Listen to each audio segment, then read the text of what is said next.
Continuación del capítulo 18, Orden de la Junta del Presidium. Punto 8. Estado de cuentas del tesorero. El tesorero presentará el estado de cuentas de la semana transcurrida, dando a conocer los ingresos y gastos del Presidium y el saldo total. A veces se pierden las almas por falta de dinero, es decir, por falta de participación más completa en el apostolado. 9. Informes de los socios.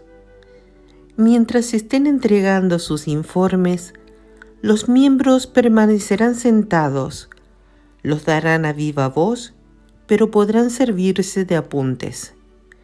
El Presidium no considerará la no ejecución del deber legionario como un asunto sin trascendencia. Si los socios no han podido realmente llevar a cabo la labor señalada, deben, si es posible, dar alguna explicación. Si no se explica la causa, el no informar crea la impresión de que ha habido abandono y se convierte en un mal ejemplo para los demás socios. Por otra parte, si los legionarios trabajan con seriedad, pocas veces surgirá la necesidad de excusarse, y felizmente porque en un ambiente de excusas, todo celo y toda disciplina languidecen y perecen. El informe no ha de dirigirse solo al presidente. Debe tenerse en cuenta este proceso mental. Cuando una persona se dirige a otra individualmente, automáticamente adapta la voz a la distancia precisa nada más. Esto significaría que las palabras dirigidas al presidente serían oídas con dificultad por las personas más alejadas.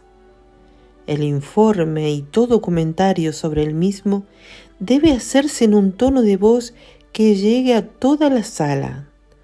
Un informe, aunque sea fiel y completo, que no pueda ser oído por muchos de los presentes, es peor que si no se diera, por el efecto deprimente que causa en la Junta. Hablar en voz baja no es, como algunos imaginan, señal de modestia ni de modales finos. ¿Quién más humilde y dulce que María? Y sin embargo, nadie se la puede figurar hablando entre dientes o de modo que no pudiese ser oída, ni siquiera por los que estuvieran cerca de ella. Legionarios, imitad a vuestra reina en esto como en todo lo demás. Los presidentes no permitirán que los informes se den en voz tan baja que no puedan oírse sin esfuerzo. Y ellos mismos serán los primeros en evitar esa falta. Puede decirse que el presidente da el tono a los demás miembros de la Junta. Estos hablarán por lo común más bajo que él, de manera que si él habla solo en un tono de conversación o a media voz, los demás contestarán con un murmullo, creyendo que si elevan la voz más que el presidente, estarán gritando y por consiguiente van a dar al extremo opuesto. Insistan los socios en que les hable el presidente en voz sonora y vibrante, y el director espiritual anime a todos a hacer lo mismo. El informe es, a su manera, de tanta importancia para la Junta como las oraciones. Se complementan mutuamente. Ambos elementos son necesarios a la Junta del Presidium. El informe acopla el trabajo al Presidium y por eso tiene que retratar claramente las actividades del socio, en cierto sentido tan claramente como las escenas en una película de cine, de tal forma que los demás socios puedan participar mentalmente en dicho trabajo, juzgarlo, comentarlo y aprender de él. Mas para conseguir esto El informe tiene que presentar lo que se ha acometido y llevado a feliz término, y con qué espíritu, el tiempo empleado, los métodos usados, lo que no ha logrado y las personas que no han correspondido. La junta debe ser alegre y animada. Esto requiere que los informes sean, además de instructivos, interesantes. Imposible creer que el Presidium goce de buena salud si la junta resulta aburrida y lánguida. Si esto sucede, ahuyentará a los miembros jóvenes. Hay ciertos géneros de trabajo tan llenos de variedad que es fácil hacer sobre ellos un informe bueno, pero hay otros que no ofrecen las mismas posibilidades. En estos conviene recordar cualquier detalle que se destaque por lo extraordinario, a fin de mencionarlo en el informe. El informe no ha de ser demasiado extenso ni demasiado breve. Sobre todo, no ha de reducirse a frases hechas. Cualquiera de estos defectos demuestra que el miembro no cumple con su deber y prueba también que los demás socios están cooperando a su negligencia. Esto contradice al concepto que tiene la Legión de la supervisión del trabajo.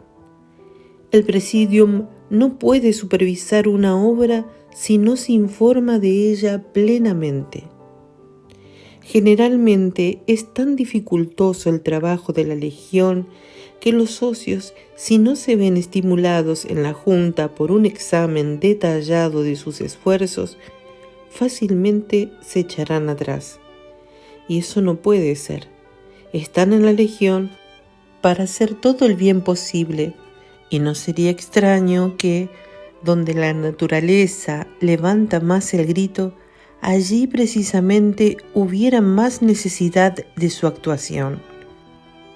Para vencer esas debilidades existe la disciplina de la Legión, y para impulsar al socio a que termine lo comenzado. Y la disciplina se ejerce principalmente por medio de la Junta. Pero si los informes no dan más que vagas indicaciones de lo que el legionario está haciendo, igualmente vago será el dominio ejercido por el Presidium sobre las actividades del socio. No le estimulará, no les reguardará. Se verá desprovisto del interés y la orientación del Presidium, y el socio no puede prescindir de cosas de tan vital importancia. La disciplina legionaria pierde influencia sobre él con funestos resultados para todos. No se olvide que el socio que no cumple bien con este deber de los informes puede arrastrar a otros con la fuerza de su mal ejemplo. Y el que deseaba con ansias servir a la Legión, ahora le está haciendo un daño muy grande. Ningún legionario debiera contentarse con dar un buen informe. Debería apuntar más alto y tratar con toda seriedad de añadir al perfecto cumplimiento de su trabajo un informe modelo que presentará al Presidium para ejemplo y muestra de cómo se trabaja y cómo se informa legionariamente. Según dice Edmund Burke, el ejemplo es la escuela de humanidad y los hombres no aprenderán en ninguna otra. Si esto es verdad, un solo miembro es capaz de elevar un presidium entero hasta la cima de su eficacia, porque el informe, aunque no sea toda la junta, es como su centro nervioso y puede hacer vibrar por simpatía a todos los demás elementos del presidium para beneficio o daño del mismo. Más arriba hemos recordado a Nuestra Señora como una inspiración del informe en uno de sus aspectos, pero nuestras reflexiones sobre ella nos pueden ayudar en todos los demás detalles del informe. Esto es cierto, nadie que se esfuerce por hacer el informe como se imagina que lo haría ella, presentará un informe que adolezca de cualquier defecto. Ciertos cristianos apenas ven en María más que una criatura de incomparable pureza y gracia, mujer más tierna y amable que jamás existió. Estas personas corren el riesgo de tener para con ella sino una devoción sentimental, o si son de carácter enérgico, de sentirse poco atraídos hacia ella. Nunca han reparado en que esta Virgen, con ser tan tierna y madre tan cariñosa, es igualmente la mujer fuerte, la más intrépida de todas. Ningún varón la igualó jamás en fortaleza de carácter. Newbert, María en el dogma. 10. Se recita la Catena Legionis. La rezarán todos los socios de pie, en una hora determinada. La experiencia aconseja como la más adecuada a mitad entre la firma del acta y el cierre de la sesión, es decir, aproximadamente una hora después de empezar la junta, que de ordinario dura hora y media. Véase capítulo 22, Oraciones de la Legión. Todos a coro recitan la antífona. En el Magnificat, el director espiritual, o en su ausencia el presidente, alterna con los demás socios y por último, dicho director espiritual o el presidente, recita la oración él solo. La señal de la cruz no se hace antes de la catena, sino con el primer verso del Magnificat. Tampoco se hace después de la oración final de la catena, por dar paso inmediatamente al alocucio. Nada hay tan hermoso en la Legión como este rezo en común de la catena, tanto si el presidium se ve inundado de gozo o sumido en la tristeza, o si va penosamente por caminos duros o monótonos. La catena viene como un aura celeste, cargada de las fragancias de aquella que es la azucena y la rosa, refrescando y regocijando de manera maravillosa, y no son solamente unas bellas palabras, bien lo sabe todo legionario. Si pongo particular énfasis en el Magnificat, es porque veo en él que tal vez no se suele ver, un documento de excepcional importancia con relación a la maternidad espiritual de María. La Virgen Santísima identificada, como sabemos, con Cristo desde el instante de la encarnación, se declara representante de todo el género humano, íntimamente asociada con todas las generaciones y con el destino de todos aquellos que son verdaderamente hijos suyos. Este cántico salido de sus propios labios es el canto de su maternidad espiritual. Bernard, el misterio de María. El Magnificat es la oración por excelencia de María. El cántico de los tiempos mesiánicos, en el que se junta la voz del antiguo y del nuevo Israel. Como parece sugerir San Irineo, es el cántico de María en el que se oyó una vez más el regocijo de Abraham, Juan 8:56, quien predijo al Mesías, y allí sonó en anticipación mesiánica la fe de la Iglesia, y de hecho el himno de María se ha extendido a lo largo y a lo ancho, y ha llegado a ser oración de toda la Iglesia en todas las edades.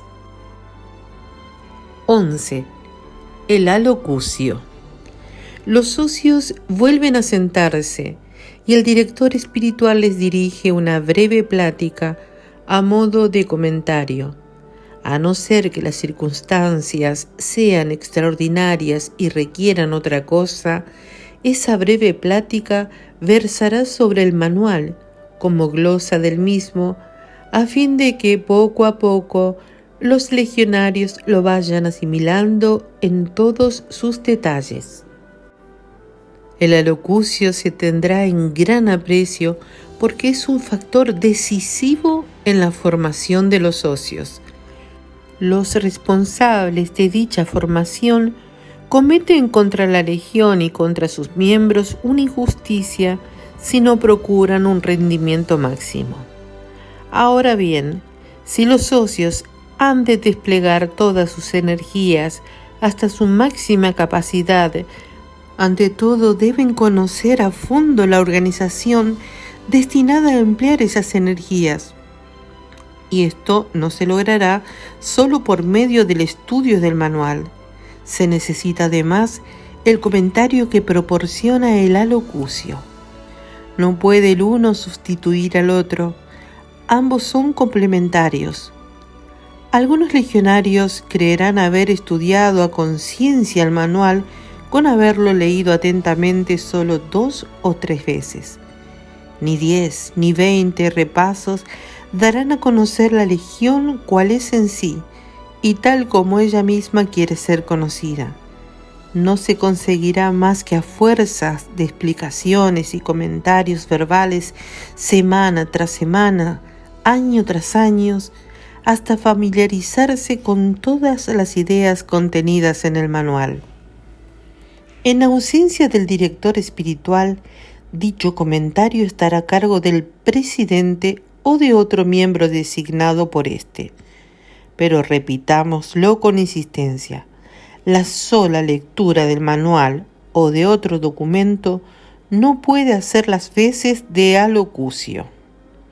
El alocucio no debe pasar de unos 5 o 6 minutos.